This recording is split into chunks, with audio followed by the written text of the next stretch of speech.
All right, welcome to our next section here. We have gone through so much already, and you all have done such a great job.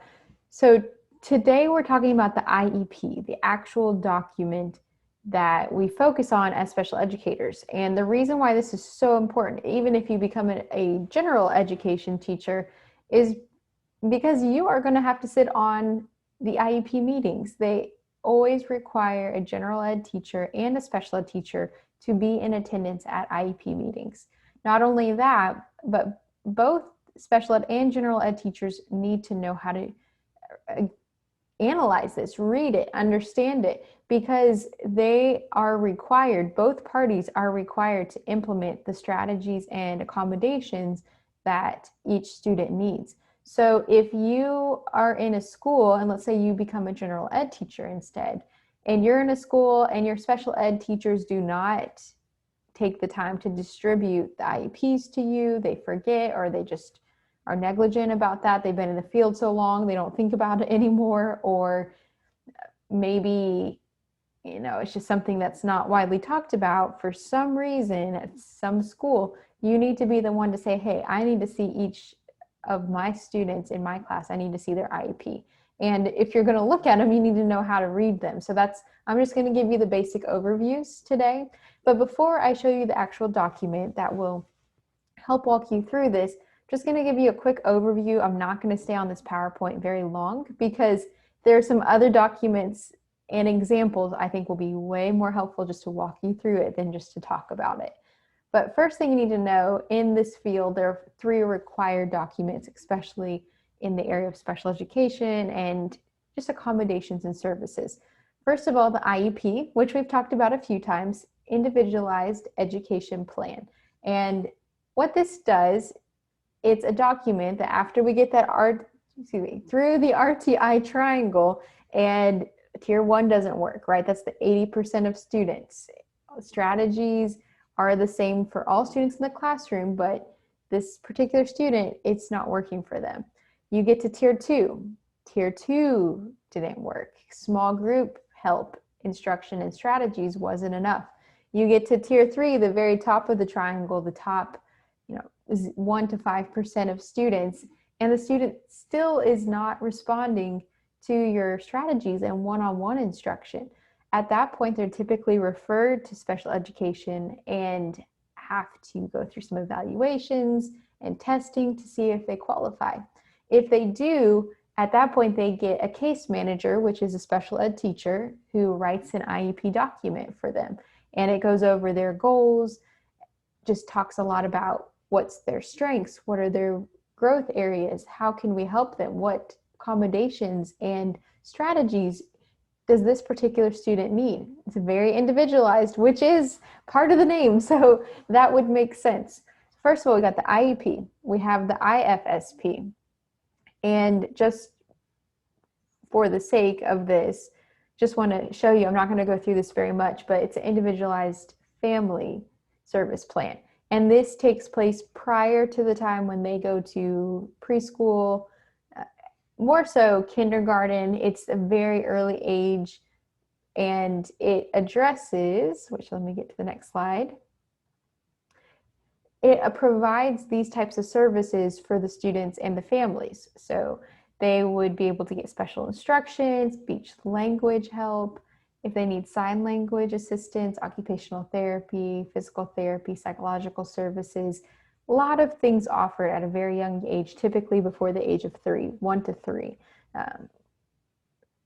At that point, once they transition into the public school system, into the kindergarten age, that's when it moves to an IEP. Going back here, and then ITP is the Individualized Transition Plan.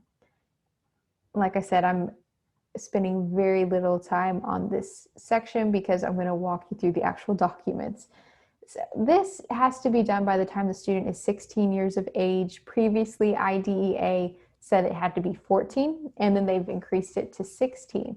In my personal opinion, and even the documents show that if a student needs it and it will benefit them, this transition page should be created at 14. It could be starting at 8th grade and 9th grade instead of, I think that would be a sophomore or a junior by that point at 16 years of age. The reason for this ITP is to make sure that the student has a plan so that when they graduate, they have some thoughts about what they want to do. They have some job coaches that are available to walk them through how do you go into a job? How do you shake their hand? How do you look into their eyes? They really help get students ready if they are eligible for these services. Now, every student with an IEP has an ITP section on the document. However, the research shows that only, I think it was 80% of the documents, or close to 75, were not effective. The written section was not detailed enough. It wasn't really aiming at what the student wanted to do after they graduated. It didn't have a plan attached, and no one collected data on it. So if a student wants to become, say they want to work in technology and they want to work in IT, then you need to write that post-secondary goal and create a plan so that they can get there. What do they need to be doing in high school that will actually help them get prepared to be in IT? What clubs, what areas? Should they get extra services and help in learning how to interact with others and help them socially?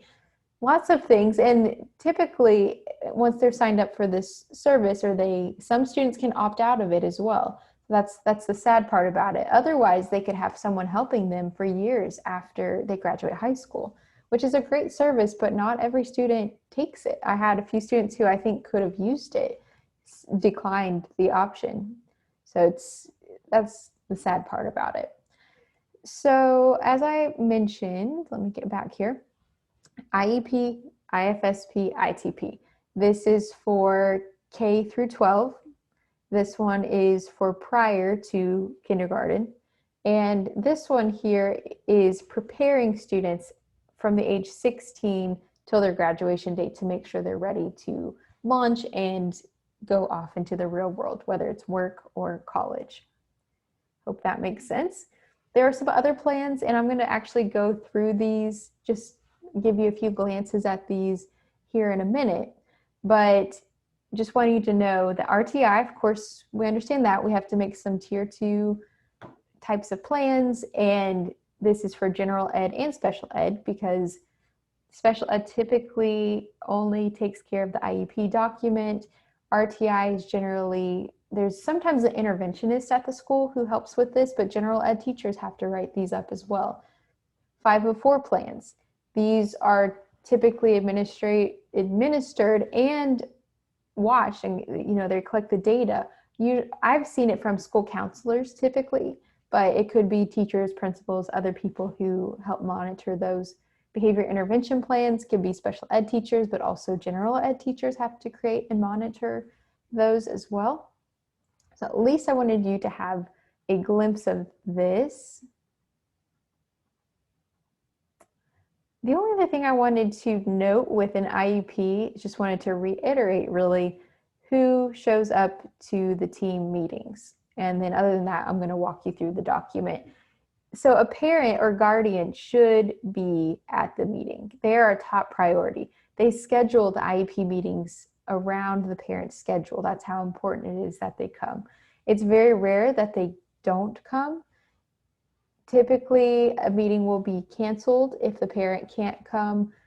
At times, we have to continue on. If we had 3 attempts and maybe the parent canceled on us 3 times, the special ed facilitator will take care of the planning, the details, parent contact. So just to give you some insight on that, there's a facilitator. So they're the ones who are in there. They're not working with students necessarily, except seeing them at some IEP meetings. They take care of all the scheduling, making sure all the IEPs are scheduled in at the right times, that we're not overlooking anything legally.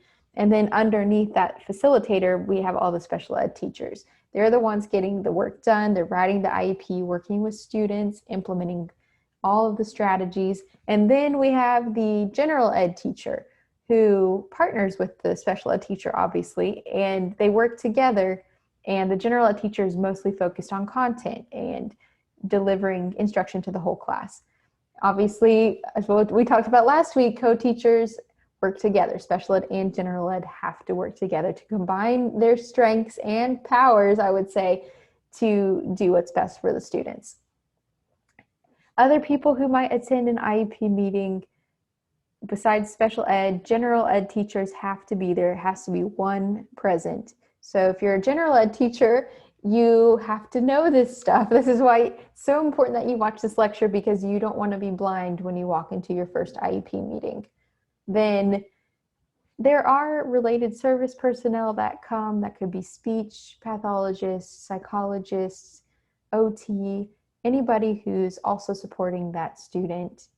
And obviously the parents can come, administration can come if they like to, though it's not mandatory, and the student can come as well. And I typically bring the students in on the meetings, but I only allow them to come for a short time. For example, younger students would come for a very short time. I might have them come to the meeting, see everybody, and say, wow, these are your areas of growth. You did such a good job at this, this, and this. Do you have any concerns? Do you have any stressors? Is there anything that has been difficult for you this year? And you really just ask them a few questions, and then once you get a little bit of information and make them feel really proud that they were able to come, and unless there's some major behavior issues, you can talk about that there. And then you just let them leave and you continue the meeting. I think it's a bit inappropriate to go through all of their goals and weaknesses with them in the room, because you don't want this to become something they dread and think, wow, I'm just getting beat up at this meeting. And you just don't want it to come to that. High school is a little bit different because they are supposed to be self-advocating. You want them to advocate for themselves and teach them how to do that. So if they come to the meeting, you could start off and say, well, so why you're at this meeting. This is an IEP meeting. You have this document, and we're all here to support you. We're all here with you.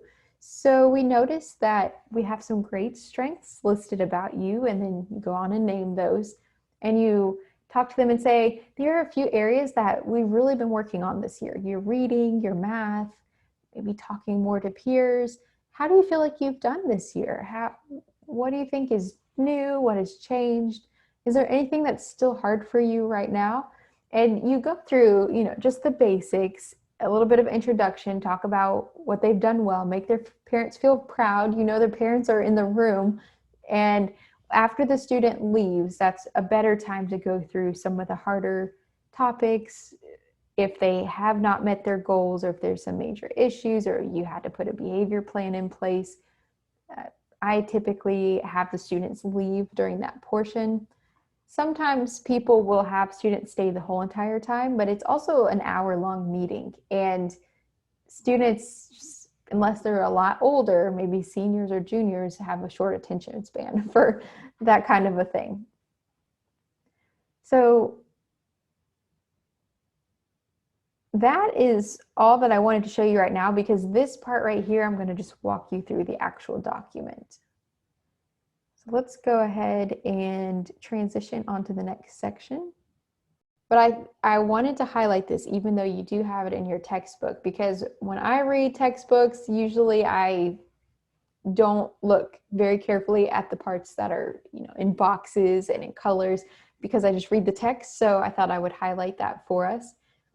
I'm going to upload this document for you. I would download it and keep it somewhere, like for when I become a teacher folder, something that you could pull this back out and have an example, because it's a good example of what you're going to expect.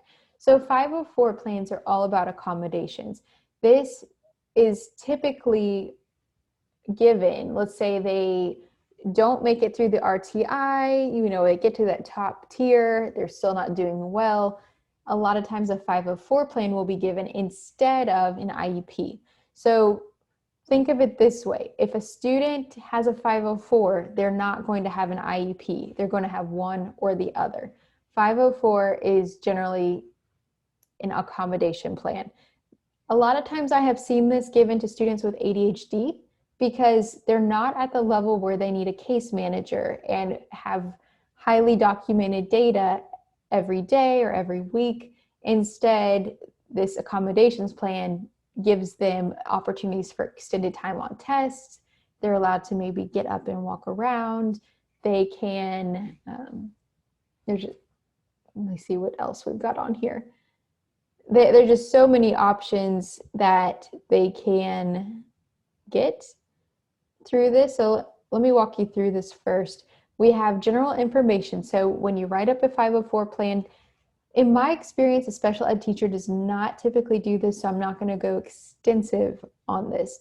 But you need to know what it is so that if the guidance counselor or social worker in the school, whoever is managing 504 plans, asks you about it or asks you to come to a 504 meeting, you'll know what it is. They fill out all this information.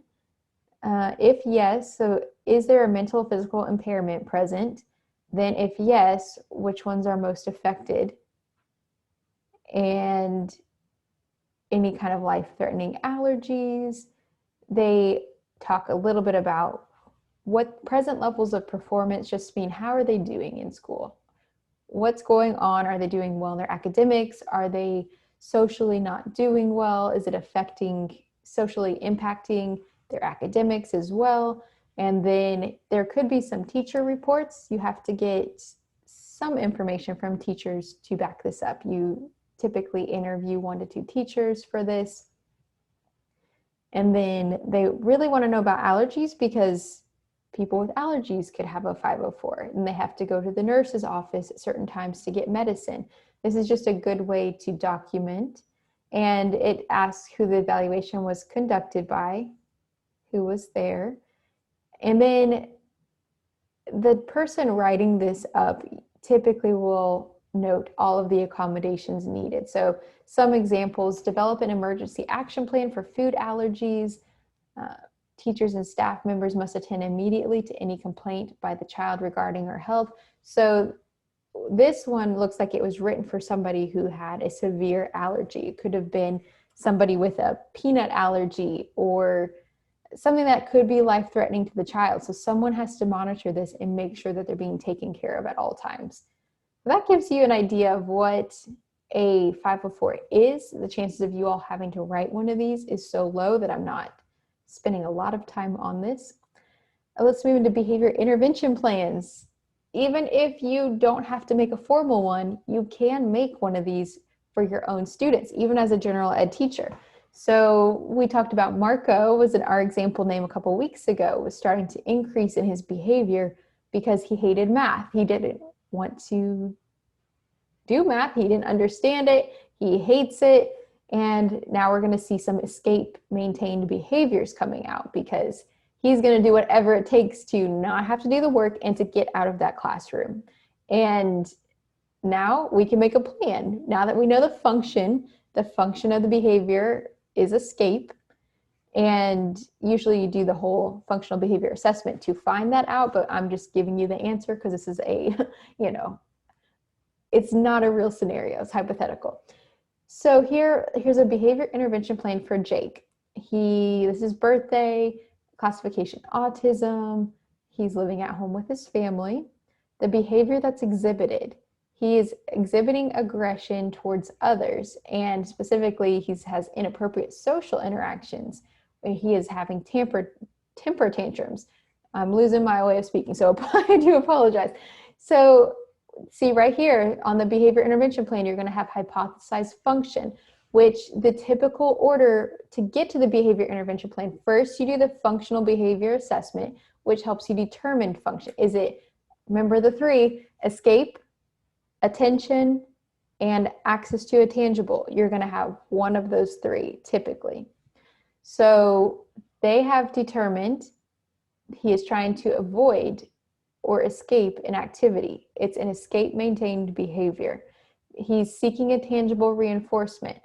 So we'll talk about this more in our behavior management session, but you'll see that sometimes students will escape to something. They have to escape something. So they're either escaping so that they can go get attention in a preferred area, or they're escaping so that they can get a tangible or a toy. So think about yourself, right?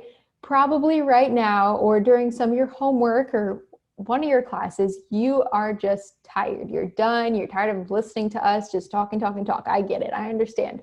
But you know, your phone is right next to you and you see something light up. You see a notification and you think, oh, I'm getting so tired of listening to these people. Oh, I got a text.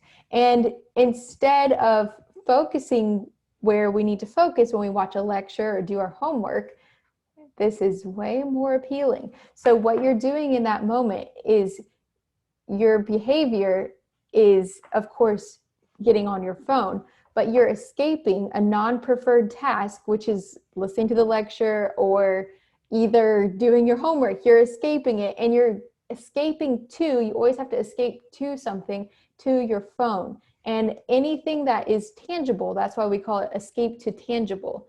You escape something you don't like to get something you do like, whether it's attention or a tangible item. So I hope that makes sense, but that's why you have to write. There could be two. If it's escape, you most likely will have escape to something. So that's what you're seeing here with Jake. He wants to get a toy, so he's escaping undesired activities to get to the toy, just like we would do when we're sick of listening to lectures and homework. Okay, we can all relate and understand. I don't judge anybody for that. So then they put the dates of the plan, when it's going to be created, implemented, reviewed, got to have that. And then they start going through intervention strategies. So they are, you know, going through the environment modification. There's a whole lot of details here. I haven't read through all of this, but you can check. It seems here, it says details. Jake hits other children who have toys because if he hits them, he can get their toy, right? Maintain distance between Jake and others. That is something we call remember we said antecedent behavior consequence. So remember, the behavior is he's hitting to get the toy. What happens before he hits somebody? He's probably, you know, doing his work and looking over at them. The student is right next to them. So it's very easy to, you know, he's doing his work, and then all of a sudden, boom, he hits that student and grabs the toy. So what they're doing is you want to set an intervention in place before that behavior occurs, if possible, and then work on the rest. So here they say, you know what? We're putting him too close to other students. His reach to just hit them is too close. This is when social distancing is very good for teachers because if that student is 6 feet away, he's not going to hit them. So that's just an example. And then they do the setting, which is what happens before the behavior. They do more prevention tactics. What can they do to make sure this behavior, doesn't even happen? Then you offer replacement behaviors. Instead of that student hitting a student to get the tangible, could you teach that student a replacement behavior? Jake, say, I want the toy. Say it after me, I want the toy. So you model the behavior, and then you say, good, thank you for saying I want the toy. And then you hand them that object, right? So you are, in a sense, teaching them, instead of using force and, you know, hitting people, we use our words and we do it this way. That's a replacement behavior. There's so many others we'll talk about more later.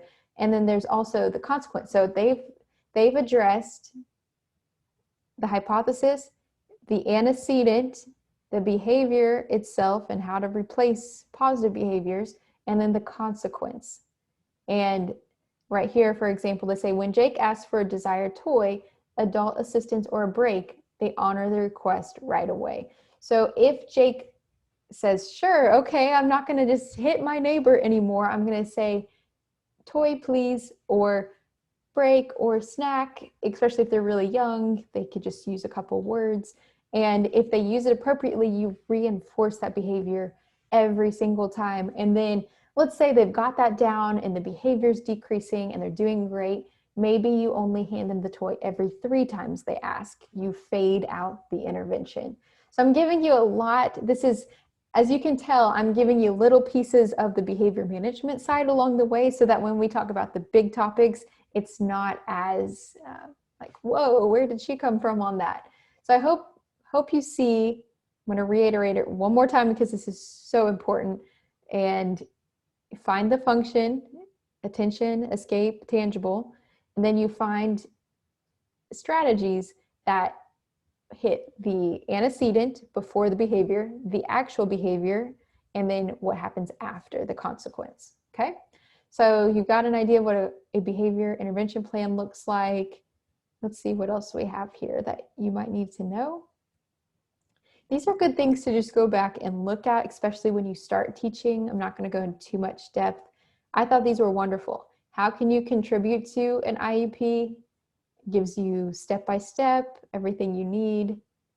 Tier 2 interventions, if you have more questions about RTI or how to do it, this is a great step-by-step process on how to create them, how to monitor them.